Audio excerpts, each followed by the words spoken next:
एक छोटे से शहर में मरियम अपने 7 साल के बेटे जॉनी के साथ रहती थी।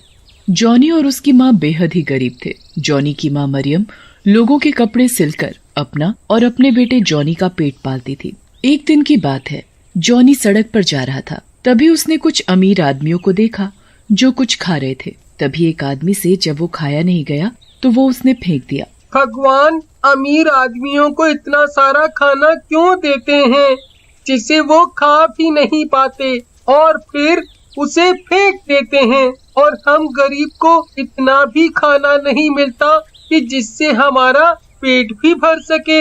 जॉनी को बड़ी जोर से भूख लग रही थी।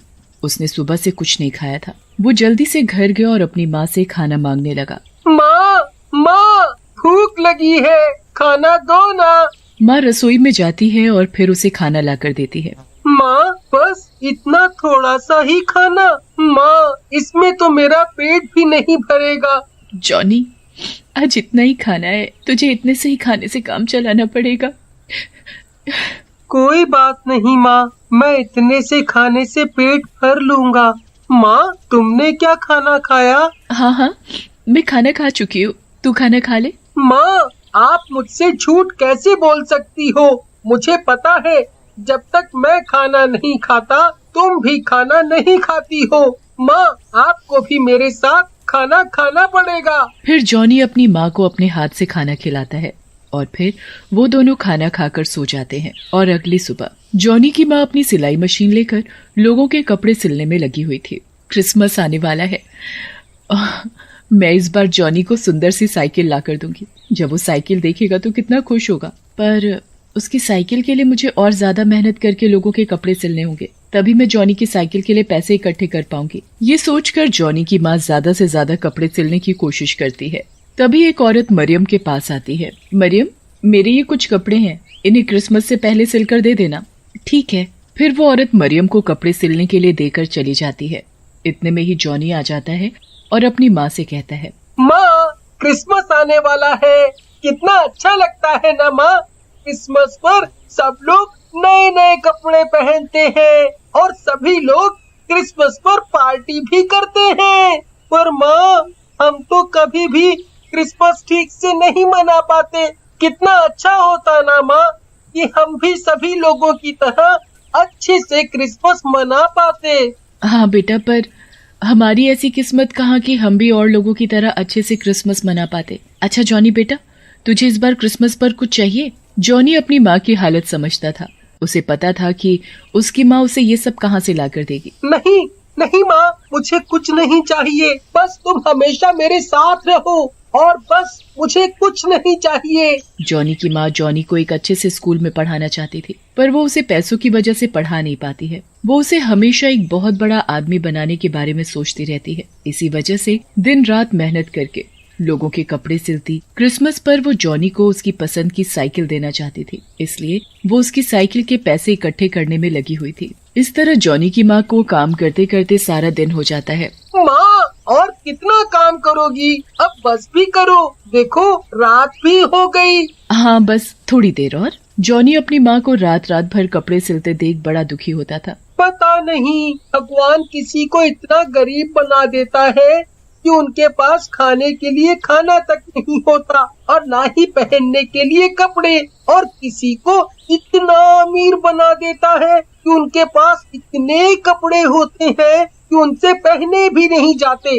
और खाने के लिए इतना ज्यादा खाना होता है कि उनसे खाया भी नहीं जाता, फिर भी उन्हें वो खाना फेंकना पड़ता है। माँ बहुत रात हो गई है, बाकी का काम कल कर लेना। फिर जॉनी और उसकी माँ दोनों थोड़ा बहुत खाना खाकर सो जाते हैं। अगली सुबह मरियम जल्दी उठकर लोगों के कपड़े सिलने में लगी हुई थी। मरियम जॉनी को उसकी पसंद की साइकिल दिलाने के लिए पैसे इकट्ठे करने में लगी हुई थी। जब वो सबके कपड़े सिल लेती है तो सोचने लगती है, हाँ इतने पैसे तो हो ही जाएंगे जिससे कि मैं क्रिसमस पर जॉनी के लिए साइकिल और उसके लिए नए कपड़े ले सकूं। जब मैं उसे नई साइकिल और कपड़े दिलाऊंगी तो वो कितना खुश हो जाएगा। अब मैं जाकर इन कपड़ों को दे आती हूँ जिससे कि मुझे पैसे मिल सके। फिर मरियम सिले हुए कपड़े लेकर उन्हें देने चली जाती है। ये लो बहन जी आपके कपड़े। वो कपड़ों के पैसे अभी मेरे पास नहीं है, तुम 2 दिन बाद आकर पैसे ले जाना। वो बहन जी, कल क्रिसमस है तो मुझे क्रिसमस पर कुछ सामान खरीदना है। कह दिया ना अभी नहीं है पैसे, कल आकर ले जाना। फिर मरियम बाकी और लोगों के घरों में उनके कपड़े देने चली जाती है। मरियम उदास मन से बिना कुछ कहे अपनी आंखों में आंसू लिए अपने घर वापस आ जाती है। अब मैं क्रिसमस पर जॉनी को साइकिल कहाँ से लाकर दूंगी? ये सब सोचते हुए वो रसोई में जाकर डिब्बे देखने लगती है, जो कि उसने उन डिब्बों के अंदर कुछ पैसे जमा करके रखे हुए थे। और फिर वो उन सभी पैसों को अपने पर्स में रखकर जॉनी के साथ बाजार चली जाती है। पूरा शहर रोशनी से जगमगा रहा था। तभी मरियम एक साइकिल वाले की दुकान देखती है और उसके पास जाती है। भैया, ये साइकिल कितने की दी है? 2000 रुपए की। 2000 रुपए की? पर मेरे पास तो 800 रुपए ही हैं। क्या बात करती हो? 800 रुपए में क्या साइकिल मिलती है? मेरी दुकानदारी का टाइम है। जाओ जाओ, आगे जाओ। पता नहीं कहाँ कहाँ से लोग आ जाते हैं, पैसे होते नहीं हैं जेब में, फिर भी साइकिल खरीदने चले आते हैं। मरियम 2000 सुनकर उदास हो जाती है और वहाँ से चली जाती है। हम गरीबों की किस्मत में तो ठीक से त्योहार मनाना भी नहीं है। जॉनी की माँ ये सब सोच ही रही थी कि तभी एक आदमी जोर से भागता हुआ आता है और मरियम के हाथ से पर्स छीनकर भाग जाता है। मेरे पैसे, मेरे पैसे, कोई उस चोर को पकड़ो, वो मेरे पैसे लेकर भाग रहा है। अब क्या होगा?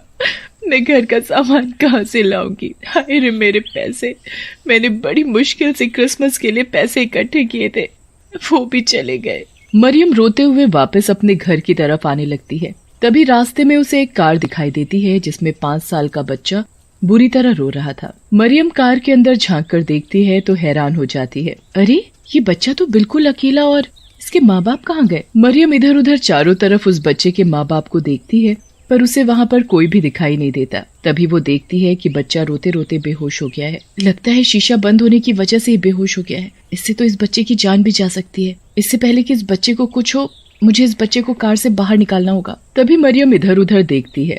तभी वो सड़क पर पड़े पत्थर को उठाती है और आगे वाली गाड़ी के शीशे को तोड़ने की कोशिश करती है।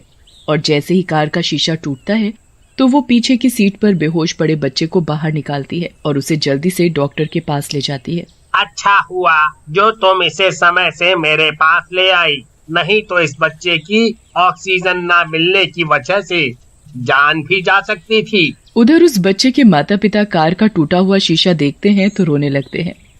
हमारा बच्चा, अरे मेरा बच्चा कहाँ गया? कौन ले गया होगा मेरे बच्चे को? मेरा बच्चा, मैं कहाँ ढूंढूं? मेरे बच्चे को पता नहीं कौन ले गया। लगता है कोई हमारे बच्चे को चुरा कर ले गया। अरे मेरा बेटा। उस बच्चे के माता पिता रो ही रहे थे। तभी उस बच्चे को लेकर मरियम वहाँ पहुँच जाती है। ये रहा आपका बेटा। जैसे ही वो औरत मरियम को देखती है तो वो उसे पहचान जाती है कि ये तो वही औरत है जो सुबह उसके कपड़े सिलकर देकर गई थी। तभी मरियम उस औरत से कहती है, बहन जी, डॉक्टर ने कहा है कि अब आपका बच्चा बिल्कुल ठीक है। वो शीशा बंद होने की वजह से इसे ऑक्सीजन नहीं मिल पा रही थी, जिसकी वजह से ये बेहोश हो गया था। मतलब? फिर तभी वहाँ पर खड़े बाकी के लोग उस बच्चे की माँ को बताते हैं कि कैसे उसने कार से उस बच्चे को बाहर निकालकर उस बच्चे की जान बचाई। ये सब सुनकर तो उस औरत की आंखों से आंसू गिरने लगते हैं। मुझे माफ कर दो, मैंने तुम्हारे साथ बहुत गलत किया। मुझे तुम्हारी प्रॉब्लम समझनी चाहिए थी। जैसे हम लोगों के लिए त्योहार मनाना जरूरी होता है, वैसे ही तुम लोगों के लिए भी त्योहार मनाना उतना ही जरूरी होता है। हो सके तो मुझे माफ कर देना। नहीं, आपको माफी मांगने की कोई जरूरत नहीं है। इंसान को कभी भी अपनी इंसानियत नहीं भूलनी चाहिए। भगवान के घर मुंह भी तो दिखाना है। मुझे खुशी है कि मैं आपके बेटे की जान बचा सकी। सही में आज तुमने मेरा सिर शर्म से झुका दिया। और अगले दिन जैसे ही सुबह होती है, वो औरत अपने बेटे के साथ मरियम के घर पहुंच जाती है और वो मरियम के बेटे जॉनी को एक सुंदर सी साइकिल देती है और फिर उसके लिए बहुत ही सुंदर कपड़े भी देती है। माँ, इस बार हम भी क्रिसमस अच्छे से मनाएंगे। हाँ बेटा, इस बार हम क्रिसमस बड़े अच्छे से मनाएंगे।